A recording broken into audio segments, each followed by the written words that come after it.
নমস্কাৰ এটি বিশেষ বাতৰি লৈ নিউজ নগৰ ষ্টুডিঅ'ত মই মুকিবুল হুছেইন। ভাৰতীয় চাহ মজদুৰ সংঘ অসম প্ৰদেশ সমিতিৰ উদ্যোগত গুৰুত্বপূৰ্ণ সংবাদ মেল নিউজ নগৰ এক বিশেষ প্ৰতিবেদন। ভাৰতীয় চাহ মজদুৰ সংঘ অসম প্ৰদেশ সমিতিৰ উদ্যোগত গুৰুত্বপূৰ্ণ এখন সংবাদ মেল অনুষ্ঠিত হৈ যায়। উৎকট গৰমত চাহ শ্ৰমিকৰ জীৱন সংকট, কৰ্ম সময়সূচী পৰিৱৰ্তনৰ দাবীত শ্ৰম মন্ত্ৰীলৈ স্মাৰক পত্ৰ প্ৰদান। হয়, ভাৰতীয় চাহ মজদুৰ সংঘ অসম প্ৰদেশ সমিতিৰ তৰফৰ পৰা আজি আমি গোলাঘাট শাখাৰ পৰা সংবাদ মেল যোগেদি আমি আহ্বান জনাব বিচাৰিছোঁ মাননীয় শ্ৰম মন্ত্ৰী ডাঙৰীয়াক, যাতে এই সময়সীমাটো সূৰ্যৰ তাপ উৎকট গৰমৰ ফলত চাহ শ্ৰমিকসকলে কাম কৰিবৰ কাৰণে বহুত অসুবিধাৰ সন্মুখীন হ'ব লগা হৈছে। বিশেষকৈ আমি আজি মেমৰেণ্ডাম দিছোঁ আমাৰ শ্ৰম মন্ত্ৰীক, এখন মেমৰেণ্ডাম, যাতে আমাৰ ভাৰতীয় চাহ মজদুৰ সংঘৰ তৰফৰ পৰা এটা অনুৰোধ আমি কৰিছোঁ যাতে এই সময়সীমাটো চেঞ্জ কৰিব লাগে।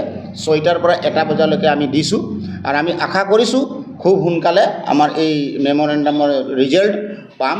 আৰু চাহ বাগিচা অঞ্চলত আচলতে কি হৈছে, চাহ বাগিচা অঞ্চলত মানুহখিনি যিখিনি কাম কৰা শ্ৰমিকসকল আছে, তেওঁলোকে গৰমৰ ফলত কিছুমান চাহ বাগিচাত ঢলি পৰা দেখা আমি পৰিলক্ষিত হৈছোঁ, ঢলি পৰিছে। তেনেধৰণত এম্বুলেঞ্চত তেওঁলোকক চিকিৎসালয়ত আনিবলগীয়া হৈছে। গতিকে আমি আহ্বান জনাইছোঁ, আমি অনুৰোধ কৰিছোঁ লেবাৰ ডিপাৰ্টমেণ্টৰ লগত অলপ আলোচনা কৰক, আৰু যিটো নেকি মেডিকেল ডিপাৰ্টমেণ্টৰ লগত অলপ আলোচনা কৰক আৰু মজুত কৰি ৰাখক তেওঁলোকৰ যিবিলাক চিকিৎসাৰ যিবিলাক মেডিচিন আছে, মেডিচিনৰো কিছুমান চাহ বাগিচাত অভাৱ আমি দেখি পাইছোঁ। গতিকে আমি লেবাৰ মিনিষ্টাৰক অনুৰোধ কৰিছোঁ যাতে মেডিকেল ডিপাৰ্টমেণ্টৰ লগত আলোচনা কৰি, লগতে প্ৰিন্সিপাল ছেক্ৰেটাৰীৰ লগত আলোচনা কৰি খুব কম সময়ৰ ভিতৰতে যাতে এই আমাৰ সময়সীমাটো মানে আমাক যাতে নিৰ্ধাৰণ কৰি পিনি যাতে শ্ৰমিকক সকাহ পাবৰ কাৰণে দিবৰ কাৰণে আমি আহ্বান জনাইছোঁ। বিশেষকৈ ডক্টৰবিলাকো প্ৰায় চাহ বাগিচাবিলাকত আমি দেখা নাই, ডক্টৰবিলাক প্ৰায় বাগিচাবিলাকত ডক্টৰৰ অভাৱ আছে। সেইকাৰণে ডক্টৰবিলাকৰ কাৰণে আচলতে চব মেডিচিন হওক, যিকোনো বস্তুৰ হওক, খাবৰ কাৰণে ডক্টৰ এজন প্ৰয়োজন হয়। ডক্টৰৰ প্ৰেছক্ৰিপশ্যনৰ অবিহনে শ্ৰমিকে যধে মধে দৰৱ খালেও প্ৰব্লেম হয়। গতিকে ডক্টৰ থকাটো বাঞ্ছনীয় হয়, থাকিবই লাগিব।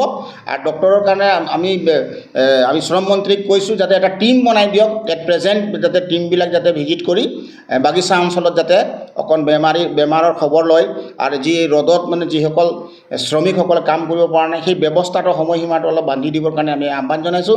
আৰু কিছুমান চাহ বাগিচাত এনেকুৱা হৈছে মেলেৰিয়াৰ প্ৰভাৱো পৰা যেন পৰিলক্ষিত হৈছে।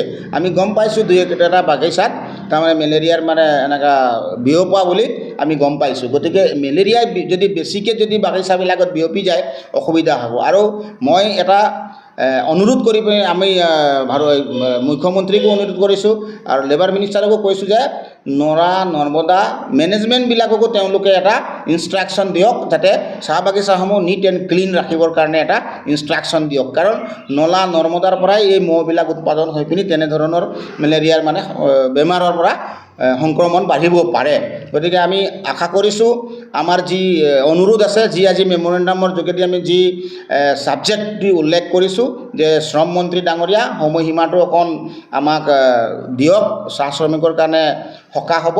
অসমৰ প্ৰায় চাহ বাগিচা অঞ্চলত আপোনালোকে দেখি পাইছে যে এতিয়া এনেকুৱাই মানে জটিল ৰোগবিলাক দেখা দিছে। সেই ৰোগবিলাকত মানে নিয়ন্ত্ৰণ কৰিবৰ কাৰণে এটা মেডিকেল টীম এটা অতি প্ৰয়োজন হৈ পৰিছে, আৰু ডক্টৰৰ মানে প্ৰয়োজন হৈ পৰিছে।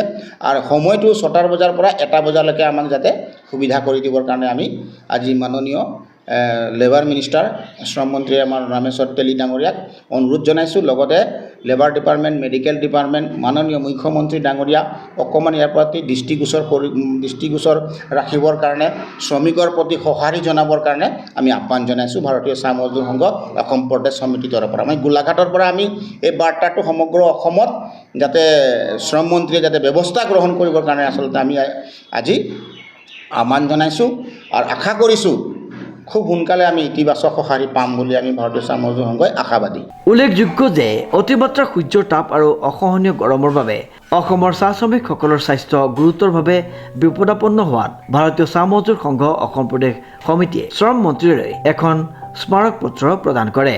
সংঘৰ মূল দাবী হৈছে চাহ শ্ৰমিকৰ কৰ্ম সময় পুৱা 6 বজাৰ পৰা বিয়লি 1 বজালৈ পুনৰ নিৰ্ধাৰণ কৰিব লাগিব। দুপৰীয়া তীব্ৰ ৰ'দত শ্ৰমিকক কাম কৰিবলৈ বাধ্য কৰোৱাটো অমানৱীয়। উৎকট গৰমৰ পৰা চাহ শ্ৰমিকক সুৰক্ষা দিয়াটো চৰকাৰ আৰু বাগিচা কৰ্তৃপক্ষৰ নৈতিক আৰু আইনী দায়িত্ব। শ্ৰমিকৰ জীৱন ৰক্ষাৰ বাবে এই বিষয়ত তৎক্ষণাত ব্যৱস্থা গ্ৰহণ কৰক।